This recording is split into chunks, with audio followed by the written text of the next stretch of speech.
There are only a few days left to join the Business Edit Group coaching program before prices increase on January 1st.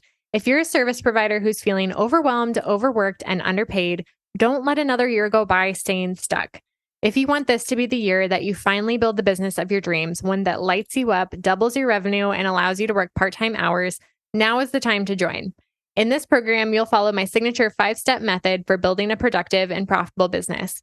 You'll get business minimalist strategy, marketing systems, and productivity roadmaps that are simple to understand and easy to implement, plus 12 months of weekly coaching to help you overcome any road bump that comes up along the way. Let this be the year that you finally hit your revenue goals and create a life first business. Join me inside the Business Edit at www.jadeboyd.co/coaching and get my step-by-step blueprint with everything you need to build your dream business in 2024. Again, the early sign-up pricing ends on December 31st, and the program will officially kick off on January 2nd. So don't wait. If this sounds appealing to you, but you're not sure if it's the right fit, feel free to DM me on Instagram and we can chat. My only goal here is to help you make the right decision for you and your business. And you can find me on Instagram at jadeboyd.co. Now back to the show. The important thing is that you are taking that step back. You're taking a step out of the day to day, and you're thinking differently about the way that you're running your business and taking the time to make those important decisions that are going to get you to the next level. Welcome to the Business Minimalist Podcast, a podcast about redefining productivity for the modern woman in business and finding ways to work smarter, not harder, in business and life. I'm your host, Jade Boyd. I'm an MBA, business strategist, and mentor who helps overwhelmed business owners simplify and scale their service-based businesses with strategy and systems. On this podcast, we'll explore simple ways to earn more while working less. If you're ready to scale your business, bring order to chaos, ditch the busy work, and make space for what really matters, you've come to the right place. Welcome to the Business Minimalist Podcast. Before I dive into the episode, I want to say that I'm going to share a 3-step process or 3 things that I do on every CEO day. But depending on your business, your CEO day is going to look a little bit different than mine. So if you want to have a step-by-step guide to help you build productivity into your business from the top down, make sure that you check the show notes and join the Business Minimalist Blueprint. Having a CEO day is just one thing that you can do to build a more productive business and life. But there are so many other components that are part of building a productive business. And so if you want the full roadmap from A to Z, make sure you join the waitlist in the show notes. With that said, let's dive in. So today we're talking about CEO days, and you might have heard other people talk about having a CEO day or stepping into your CEO role in your creative business. And so today we're going to talk about what does that really mean to be the CEO of your business? What is a CEO day? What does that look like? And then I'm going to take you behind the scenes and share a little bit more about what my CEO days look like and what my checklist for those days looks like too. So when we're talking about being the CEO of your business, it can seem really grandiose and out there and like something that is foreign when you're thinking about what your day-to-day typically looks like as a creative business owner. But really what a CEO role is thinking big picture. And so anything you do in your business to really take a step back, come up to that 3,000-foot view of what you're trying to accomplish, what your goals are, what your vision for your business is, that is what stepping into your CEO role looks like. Anything that brings you back to that bigger picture and helps you reorient your day-to-day so that it helps you get closer to your big picture goals. And oftentimes as a creative business owner, especially if you're a solopreneur, you can go weeks, months, even years without coming back to that bigger picture if you have been successful quickly, or if you haven't set good boundaries in your business, or if you're constantly saying yes to new opportunities that come up. You can very easily get bogged down into day-to-day without having any time to step back. Like maybe you really do want to step back and reorient your business or make changes or implement systems, a lot of those things that are going to get you closer to your big picture. But without intentionally setting aside the time to think about those things and to work on those things, it gets really difficult and often almost impossible to make time for those things if you haven't intentionally blocked that time or set it aside. And that is where CEO days come in. So for me, at the beginning of each year, I set aside a CEO day for every single month, knowing that these things don't take an entire day to do. But I like blocking an entire day so that a meeting doesn't get scheduled right in the middle of when I'm trying to think strategically and I don't get pulled back into the day to day. That I'm able to take a full day if I want to leave my house and go somewhere different that allows me to think bigger picture and get like literally outside of the day to day operations of my business. I can do that. And so at the beginning of the year, I block a full day, usually as close to the beginning of the month as possible, because the first step, which we'll talk about, is reviewing the previous month. And I don't want to review the previous month until it's actually done, right? So I schedule mine the first business day of the month or the first convenient business day of the month each month. And during a CEO day, I do three things. The first thing I mentioned is to preview the previous month. So I look back, I record metrics, I reflect on what happened the previous month. The second thing I do is preview the upcoming month. So I look ahead at what's on my calendar, what big projects are in the queue. I review my goals and my projects that are on my plate. And then the third step is to plan, to intentionally look at the time and the priorities that I have and to make a plan for the upcoming month and how I'm going to make gradual progress towards my goals. So the first thing I do, I'm going to dive a little bit deeper into each of these three things. The first thing I do is review the previous month, and that always starts by looking at my numbers. I have one spreadsheet that I use to track financials and marketing metrics, and I fill that out so that I have a full picture of what is working and what's not in my business, tangibly, what the numbers are telling me is happening. And I have everything in QuickBooks, and I have a bookkeeper and a CPA, and they manage all my financials for me, and I get a monthly report. But oftentimes that's not ready by the time I have my CEO day. That comes about 10 to 14 days into the month, since they have a queue of books that they're updating and sending out too. So I look at my numbers in general, what I know is coming in from client work and where my expenses are at generally. And I have a financial spreadsheet that I use to kind of track that. So I have a spot for forecasting all of my expenses as they're coming up. And generally, what happens at the end of the month is very close to what I've already projected.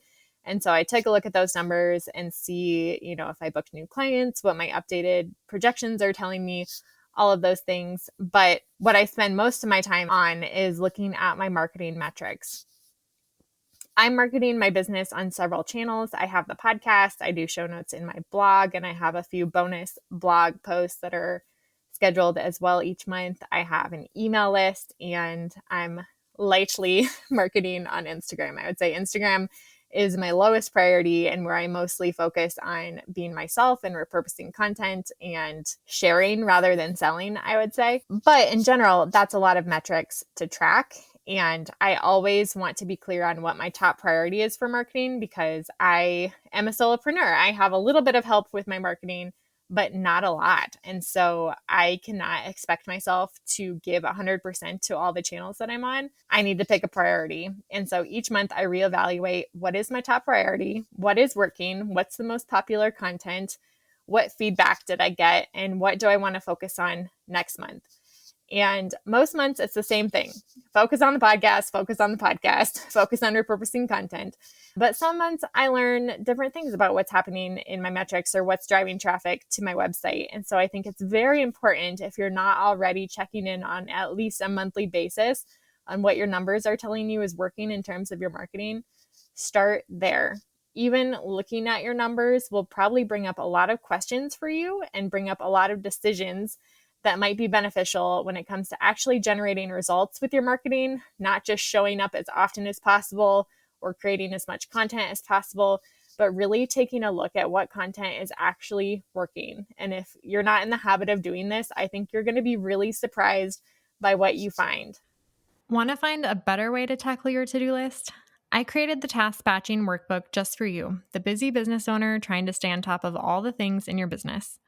This workbook will take you through my step-by-step process for batching my tasks so you can free up time, stress less, and say goodbye to the dozen sticky notes cluttering up your desktop. You can grab the workbook for free using the link in the show notes or visiting www.jadeboyd.co/task batching workbook. That's www.jadeboyd.co/task batching workbook. In just a few short minutes, you can make a plan to batch your tasks and schedule them in your calendar. Get started by heading to the show notes and grabbing your task batching workbook today. I think in reviewing my metrics each month, it also challenges me to get creative because I'm in this stage right now. I've had the podcast for a little bit over a year and I'm still focused on increasing my downloads. And so there's still a lot of opportunity for me to try different things in order to get the results that I want to see. My podcast is growing every month, but of course, I'm only a year in and there's so much more potential for what I could do with this podcast. And so last week, I had a CEO day at the beginning of March, and I took a little bit of extra time to research different strategies for growing podcasts, different ways that I could try out, new ways to share audiences or to monetize my podcast. I took the time to do that research that in the day-to-day, I just don't have the time to dive in on that level and think about how I can change my workflow for the podcast, what extra things I could add so that I can optimize how many people are listening to each episode, how I can get in front of new audiences. All of those things, I don't typically think about them in the day-to-day because if you have a podcast, you'll know it takes a bit of time to create every single episode. And so on a weekly basis, I'm just thinking about my to-do list and getting through the content that I have planned. But on my CEO day, that's when I come back to a higher level and think about what content I want to create, how to strategically plan my episodes around my goals so that I can actually drive results and that content becomes very valuable when I repurpose it years into the future. So sometimes my CEO days stretch a little bit longer when I do take the time to dive deeper into doing some of that research and thinking about ways that I could do things differently moving forward. And that's okay. I don't always take a full day to do a CEO day, but if I actually get into the nitty gritty and start working on some of those projects that come to mind or doing a little bit of initial research to see which areas I want to explore further, sometimes it does stretch the whole day. And that's why it's really nice to have the whole day blocked for that. The second thing I do to review is I ask myself a set of questions at the end of the month. It's 4 really simple questions that just help me reflect on the month overall and what's working and what's not working. So I start with what I'm grateful for during that previous month.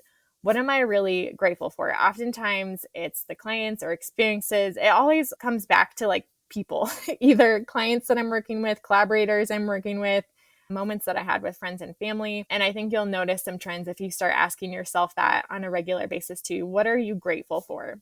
I think it's good to start with a heart of gratitude when you're looking into your plans and your goals, because I think it's often so easy to check in on your goals and think, I'm not going fast enough, or it's not happening the way that I want it to. But it's also important to start by recognizing the progress that you have made and the sweet things that are happening in your business and in your life. So I like to start with gratitude. And then I ask myself, what is working? What is driving results in my business? What are the metrics telling me? What is my gut telling me? What are my clients telling me? What's working and what's not working? What has been challenging? What frustrations come up again and again? What system is being glitchy? What's not working?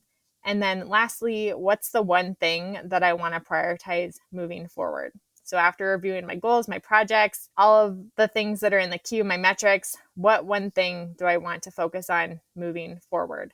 And that's part of previewing. So in the second stage, my preview stage, that is when I review my goals and my projects. And I have a list of goals. Like if you listen to my 2023 Planning Stack episode a couple weeks ago, I have a list of my goals just on a piece of paper that is hanging on my bulletin board right above my desk. So it's really easy for me to glance up, review my goals, and then I look at my projects and ClickUp.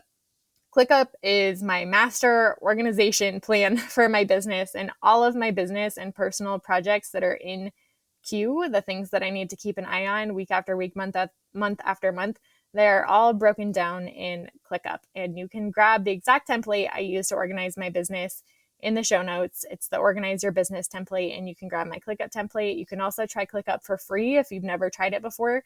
ClickUp is basically a project and task management system, and it holds all of the recurring tasks, marketing plans, special projects that I have in my business in a really simple and easy to use template. So after reviewing my goals, my projects, my metrics, what's going on, then I pick that first priority for the future month, and I plan my month around that, which is step number 3, planning. So I have my top priority project for the month, whether that is a launch or a special project that I'm working on or a major change that I'm making. I make sure to reorient everything I'm doing the following month around that top priority. So with that priority in mind, or a mini goal, if you want to think of it like that, I create my strategic plan for my business around that goal. And like I said, I won't do my next CEO day until the next month has already begun. So I tend to think about 6 weeks in the future. And I also have a quarterly planning process that I use. So it's not like this is the first time I'm thinking about what I'm going to do for the next 6 weeks in terms of strategic planning or content planning. But knowing that things change all the time in my business, and I'm still a little bit in this pivoting stage to building up the coaching side of my business, I like having that checkpoint to redecide what my plans are for the next 6 weeks. And then it's decided, and I don't think about it again. In the week to week, I am not coming up to this strategic planning mindset because I'm trusting that I took the time, I had the time on my calendar, I thought clearly about these things. And so I'm not going to question myself on a week to week basis when I'm planning content.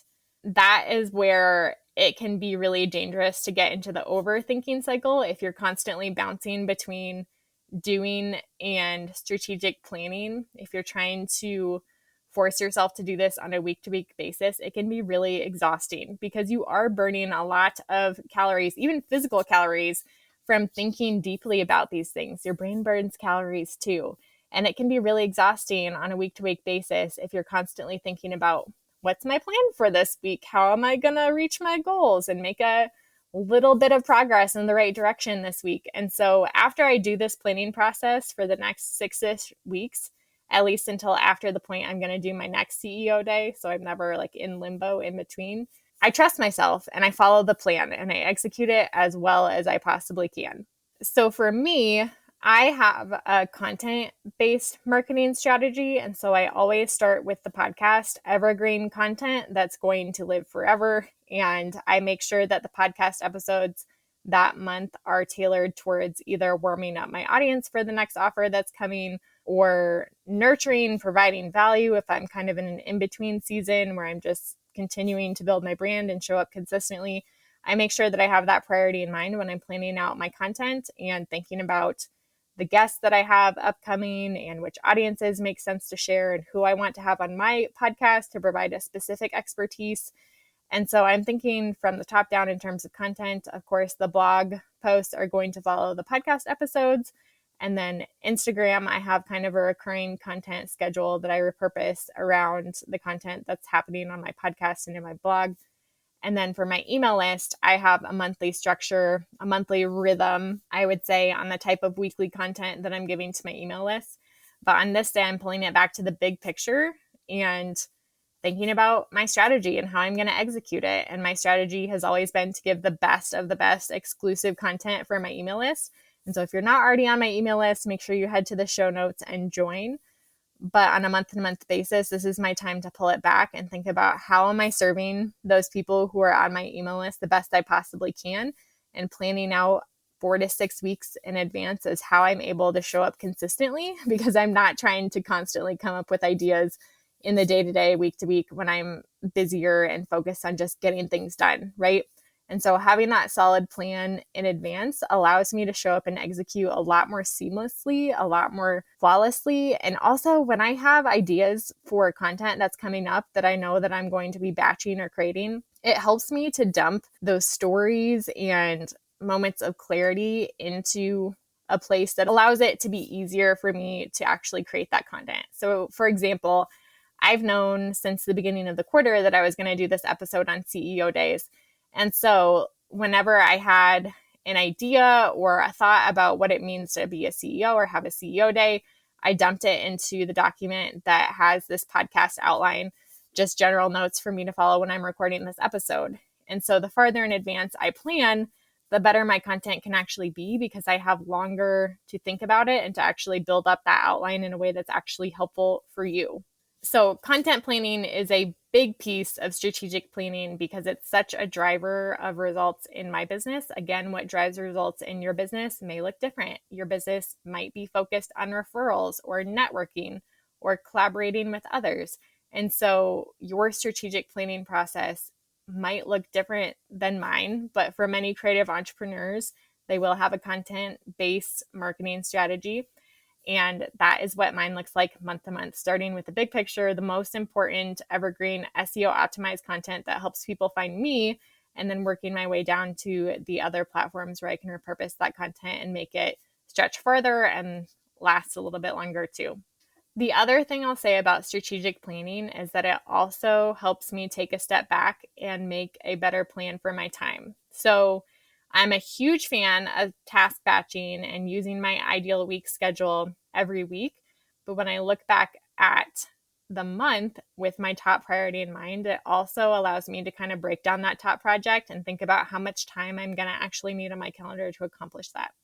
So this next month, I'm focused on, I'm not going to tell you what it is, but I'm going to announce it soon. But I'm focused on one major project that's going to take a bit of time for me to accomplish. And I think I can get it done in the month of March. But during my CEO day, I did take a step back and think about how many hours do I need? What are the components of this project? What step comes first? And then I put a bunch of time blocks on my calendar so I could set aside time to work on that specific project. And those time blocks are protected. No one's going to schedule a meeting. I'm not going to get distracted and work on some other task during those time blocks. I know that I have exactly the amount of time I think I'm going to need to be able to pull this off by the deadline I want to give myself so that I can execute on next month's marketing plan. So it also allows me to take a step back and look at my time commitments and what is already on my calendar. In the past, I've realized that certain things were taking up too much time on my calendar, or that certain things weren't showing up as often as I wanted them to on my calendar, both from looking at the previous month and how I spent my time, but also looking at the upcoming month and how I'm going to spend my time. And so again, it just brings you back up to that higher level, to that 3,000-foot view where you're able to look at things a little bit more objectively and make better decisions about how you're going to move closer to your goals moving forward. And that might require you to make some changes. It might require you to add a workflow or a system or a boundary to your business. But overall, the important thing is that you are taking that step back. You're taking a step out of the day-to-day, and you're thinking differently about the way that you're running your business and taking the time to make those important decisions that are going to get you to the next level. Another thing that's really helpful for me to look at when I'm planning the next month is a breakdown of my goals. So if you've ever done a goal planning day or a goal planning process or done a goal setting workbook, most of them, if they're good, they will help you break down your goals into bite-sized pieces. And so oftentimes this looks like setting a big annual goal and then breaking it down into the quarterly, monthly, weekly, daily things that you need to do to achieve that goal, or breaking it down on a monthly basis. So saying January through March, what do I need to achieve to reach this goal? April through June, what do I need to do? Or, 12 months versus quarterly, monthly, weekly, daily. And so for my business goals and my personal goals, I have those both broken down. Again, if you go back and listen to my Planning Stack episode, I explain a little bit how I break down my goals. And that's that sheet of paper that's hanging on my bulletin board right in front of me. And so when I'm planning out the next month, I'm also able to look at that checklist and see, like, these are the needle moving tasks that I need to get done, that I want to prioritize first before I get into the nitty gritty admin stuff that, of course, everybody needs to do in their business as well. But I want to focus on putting those things in my calendar and in my priorities for each week first. And so I look at the breakdown of my goals. And especially for those monthly focus goals, that's when I either get those things done and batch them, or make sure they have a protected time in my calendar so that they do get done.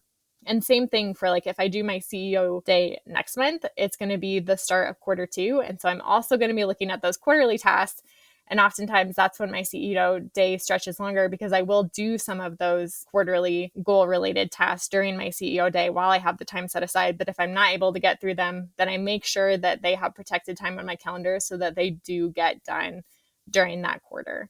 And that is another way that I prioritize making progress on my goals above being super streamlined and organized. So if you listen to my weekly review checklist, there are things I do on a week-to-week basis to make sure the back end of my business stays cleaned up.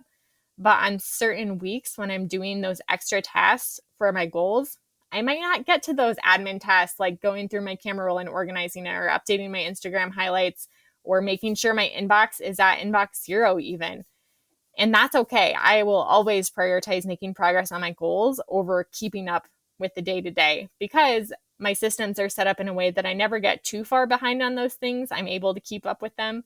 But if it is a choice between showing up for the tasks that are related to my goals or showing up to get to inbox 0, it's always going to be the first.